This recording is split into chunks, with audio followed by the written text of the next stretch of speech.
ಮಲ್ಲಿಗೆಹಳ್ಳಿಯ ತಿರುವು ರಸ್ತೆಯ ಪಕ್ಕದಲ್ಲಿ ಹಳೆಯ ಕಲ್ಲಿನ ಮನೆಗಳ ನಡುವೆ ಹರಿಯುವ ಚಿಕ್ಕದೊಂದು ನದಿ ಇತ್ತು.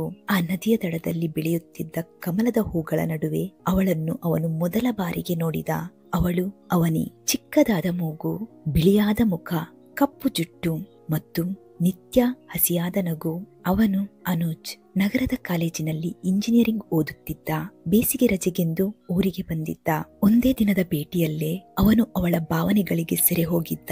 ನದಿಯ ದಡದಲ್ಲಿ ಬೆಳಗುತ್ತಿದ್ದ ಬಿಸಿಲು ಅವಳ ನಗೆಯ ಜೊತೆಗೆ ಅವನ ಹೃದಯವನ್ನು ಬೆಳಗಿಸಿತ್ತು. 15 ದಿನಗಳ ಬೇಸಿಗೆ ರಜೆ. ಪ್ರತಿ ಸಂಜೆ ಅವರು ನದಿಯ ದಡದಲ್ಲಿ ಭೇಟಿಯಾಗುತ್ತಿದ್ದರು. ಅವರು ಮಾತುಕತೆ ನಡೆಸುತ್ತಿದ್ದ ವಿಷಯಗಳು ಪ್ರಪಂಚದ ಎಲ್ಲವನ್ನು ಮುಟ್ಟುತ್ತಿತ್ತು. ಪುಸ್ತಕಗಳು, ಹಕ್ಕಿಗಳ ಗಾನ, ಅವಳ ಬಾಲ್ಯದ ಕಥೆಗಳು, ಅವನ ಭವಿಷ್ಯದ ಕನಸುಗಳು. ಆ ಸಮಯ ಅಷ್ಟೊಂದು ಶುದ್ಧವಾಗಿತ್ತು. ಆದರೆ ಪ್ರೇಮದಲ್ಲಿ ಎಷ್ಟು ಮಧುರತೆ ಇದ್ದರೂ ಬದುಕು ಯಾವತ್ತಿಗೂ ನೇರ ಹಾದಿಯಲ್ಲಿ ಸಾಗುವುದಿಲ್ಲ. ಅಲ್ಲಿಗೆ ಅನುಜ್ನ ಬೇಸಿಗೆ ರಜೆ ಮುಗ್ದೇ ಹೋಗಿತ್ತು. ಊರನ್ನು ಬಿಟ್ಟು ಹೋಗುವ ಸಮಯ ಬಂದೇ ಬಿಟ್ಟಿತ್ತು. ಕೊನೆಯ ಸಂಜೆ ಅವನು ಅವಳ ಬಳಿಗೆ ಹೋದ. ಅವನಿ, ನಾನು ಮತ್ತೆ ಬರ್ತೀನಿ. ನಮ್ಮ ಪ್ರೀತಿ ಇಷ್ಟು ಸುಲಭವಾಗಿ ಮುಗಿಯಲ್ಲ. ನಾನು ನನ್ನ ಕನಸುಗಳನ್ನ ನಿಜ ಮಾಡಿ ನಿನ್ನ ಕೈ ಹಿಡಿಯುವವರೆಗೆ ಹೋರಾಡುತ್ತೀನಿ ಎಂದಾಗ ಅವಳು ನಗುತ್ತಾ ಕಣ್ಣು ಮುಚ್ಚುಕಿಸುತ್ತಾ ಉತ್ತರಿಸಿದಳು, ನೀನಿದ್ದರೆ ಸಾಕು. ನೆನಪಿನ ನದಿಯಲ್ಲಿ ನಾನು ನಿತ್ಯ ನಿನ್ನನ್ನೇ ನೆನೆಯುತ್ತಾ ಉಳಿಯುತ್ತೇನೆ ಎಂದಳು. 5 ವರ್ಷಗಳು ಕಳೆದವು. ಅವನು ಕೆಲಸದಲ್ಲಿ ಸ್ಥಳಾಂತರಗೊಂಡಿದ್ದ. ಅವಳ ಜೊತೆ ಸಂಪರ್ಕ ಕಡಿಮೆ ಆಗಿತ್ತು. ಒಂದು ದಿನ ಅವನು ಆ ಹಳ್ಳಿಗೆ ಹಿಂತಿರುಗಿದ. ನದಿಯ ದಡದಲ್ಲಿ ನಡೆಯುತ್ತಿದ್ದವನು ಹಠಾತ್ತನೆ ನಿಂತುಕೊಂಡ. ಅಲ್ಲಿ ಒಬ್ಬಳು ಚಿನ್ನದ ನಗೆಯನ್ನು ಹೊಂದಿದ ಹುಡುಗಿಯನ್ನು ಅವನು ನೋಡಿದ. ಅದು ಅವನಿಯ 2 ವರ್ಷದ ಮಗುವನ್ನು ಕೈಯಲ್ಲಿ ಹಿಡಿದು ನಡೆಸುತ್ತಿದ್ದಳು. ಅವಳು ಅವನ ಕಡೆ ನೋಡಿ ನಸುನಕ್ಕಳು. ಅಂದಿನ ನಗೆಯಂತೆ ನಿಷ್ಕಲ್ಮಶವಾಗಿತ್ತು. ಅವನ ಮುಖದ ಮೇಲೂ ನಗು ಮೂಡಿತು. ಅವನು ಅವಳನ್ನೇ ನೋಡುತ್ತಾ ಅಂದುಕೊಂಡ, ಪ್ರೇಮವೊಂದು ಕೈ ಸೇರದೆ ಹೋದರೂ ಅದರ ನೆನಪುಗಳ ನದಿ ಎಂದಿಗೂ ಒಣಗದು. ಪ್ರೇಮವೆಂದರೆ ಕೇವಲ ಒಬ್ಬರ ಕೈ ಹಿಡಿದು ಬದುಕು ಸಾಗಿಸುವ ಮಾತಲ್ಲ. ಅದು ಯಾರಿಗಾದರೂ ಮನಸ್ಸಿನಲ್ಲಿ ಒಂದು ಶಾಶ್ವತ ನೆನಪಾಗಿ ಉಳಿಯುವುದು. ಕಾಲ ನಿಂತರೂ ಅದರ ಮೌಲ್ಯ ಕಡಿಮೆಯಾಗದು ಎಂದುಕೊಂಡವನೇ ಅವನು ಅವನಿಯ ಹತ್ತಿರ ಬಂದು ಆ ಮಗುವಿನ ಕೈ ಹಿಡಿದು ನಿಂತ. ಆ ಹೊತ್ತಿಗೆ ದಡದ ಮರಗಳು, ನದಿಯ ಹಾವಳಿ, ಕಮಲದ ಹೂಗಳು ಎಲ್ಲವೂ ಹಳೆಯ ನೆನಪಿನಂತೆ ಅವನ ಕಣ್ಣೆದುರಿಗೆ ಕಾಣಿಸತೊಡಗಿದವು. ಅವಳು ನಕ್ಕಳು. ಅವನ ತೋಳು ಮೆಲ್ಲನೆ ನಡುಗಿದಂತಾಯಿತು. ಅವನು ಹೆಜ್ಜೆ ಹಾಕಿ ಅವಳ ಬಳಿ ಹೋದ. ಅವನ ಧ್ವನಿ ಮೃದುವಾಯಿತು. ಆದರೆ ಒಳಗೆ ಅಸಂಖ್ಯ ಪ್ರಶ್ನೆಗಳು ತಂಗಾಳಿ ಬೀಸುತ್ತಿತ್ತು. ಅವಳು ತಲೆ ಎತ್ತಿ ನೋಡಿದವಳೇ, ನೀನು ನಿಜವಾಗಿಯೂ ಬಂದೆಯಾ?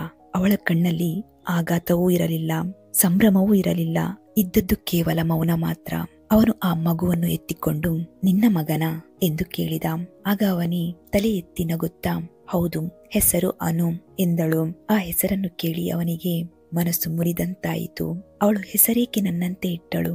ಇವಳು ಇನ್ನೊಬ್ಬನ ಜೊತೆ ಜೀವನಕ್ಕೆ ಕಾಲಿಟ್ಟಿದ್ದಾಳೆ, ಆದರೆ ತನ್ನ ನೆನಪನ್ನು ಮರೆಯಲಿಲ್ಲವೇ ಎಂಬ ಪ್ರಶ್ನೆ ಅನುಜ್ಗೆ ಮೂಡಿತು. ಅವನಿ, ನಾನು ಬಂದಿದ್ದೇ ನಿನ್ನನ್ನ ಹುಡುಕಬೇಕೆಂದು ಎಂದಾಗ ಮಧ್ಯದಲ್ಲಿ ಅವಳು ಮಾತು ನಿಲ್ಲಿಸಿದಳು. ಅನುಜ್, ಕೆಲವೊಮ್ಮೆ ನಾವು ಇಚ್ಛಿಸುವುದೇ ಬೇರೆ, ಜೀವನದಲ್ಲಿ ಸಿಗುವುದೇ ಬೇರೆ. ನಿನಗೆಲ್ಲ ತಿಳಿಸಬೇಕೆಂದು ನಾನು ನಿರ್ಧಾರ ತಗೊಂಡಿದ್ದೆ. ಆದರೆ ನನ್ನ ವಿವಾಹ ಇದು ಪ್ರೀತಿಯಿಂದಲೇ ಆಗಿದ್ದಲ್ಲ. ಆದರೆ ನನ್ನ ಮಗನಿಗೆ ನಾನು ಪ್ರೀತಿಯನ್ನು ನೀಡಲು ನಿನ್ನ ನೆನಪನ್ನು ಉಳಿಸಿಕೊಂಡೆ ಎಂದಳು. ಆಗ ಅವನ ಕಣ್ಣುಗಳು ತೇವಗೊಂಡವು. ನಾನು ನಿನ್ನ ಜೊತೆ ಇರಬೇಕಿತ್ತು, ನಾವು ಒಟ್ಟಿಗೆ ಬದುಕಬಹುದಿತ್ತು ಎಂದಾಗ ಅವಳು ತಲೆಯಾಡಿದಳು.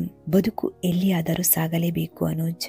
ನಾನು ನಿನ್ನನ್ನು ಕಳೆದುಕೊಂಡರೂ ನಿನ್ನ ಪ್ರೀತಿಯನ್ನು ಮರೆಯಲಿಲ್ಲ. ಪ್ರತಿದಿನ ಈ ನದಿಯ ದಡದಲ್ಲಿ ನಾನೊಂದು ಪತ್ರ ಬರೆದು ನೀರಿನಲ್ಲಿ ಬಿಡುತ್ತೇನೆ. ನೀನೆಂದರೆ ನದಿಯಂತೆ ನನ್ನೊಳಗೆ ಹರಿಯುವ ನಿತ್ಯ ಪ್ರೀತಿ ಎಂದಳು. ಅವನ ಮನಸ್ಸು ಮುರಿದೇ ಹೋಯಿತು. ಆದರೆ ಕೋಪವಿಲ್ಲ, ನೋವಿಲ್ಲ, ಕೇವಲ ನೆನಪಿನ ಮೌನ. ಅವನು ತಮ್ಮಿಬ್ಬರ ಮಧ್ಯೆ ನಿಂತಿದ್ದ ಮಗುವನ್ನು ನೋಡಿ ಮೊದಲು ನಗು ಬೀರಿದ. ಅನು, ನೀನು ನಿಜವಾಗಿಯೂ ನನ್ನ ಭಾಗ. ನಾನು ಮೌನವಾಗಿ ಜೀವಿಸುತ್ತೇನೆ, ಆದರೆ ನೀನು ಪ್ರೀತಿಯಿಂದ ಜೀವಿಸುತ್ತೀಯಾ? ಆಗ ಅವಳು ಉತ್ತರಿಸಿದಳು, ನಮಗೂ ಪ್ರೇಮವಿತ್ತು. ಅದು ತಾತ್ಕಾಲಿಕವಲ್ಲ, ಆದರೆ ಅದು ನಿಶಬ್ದವಾಗಿ ಬದುಕುತ್ತದೆ. ಯಾವ ಶಬ್ದಕ್ಕೂ ಅಗತ್ಯವಿಲ್ಲದ ಪ್ರೀತಿ ನಮ್ಮದು ಎಂದಳು. ಒಂದೇ ಹೃದಯದಲ್ಲಿ 2 ಜೀವಗಳು ಬದುಕಬಹುದು. ಒಂದು ನೆನಪಿನಲ್ಲಿ, ಇನ್ನೊಂದು ಮೌನದಲ್ಲಿ. ಪ್ರೀತಿ ಬಿಟ್ಟು ಹೋದರೆ ಅದರ ನೆರಳು ಜೀವಿತವಿಡೀ ಜೀವಿಸುತ್ತಾ ಇರುತ್ತದೆ.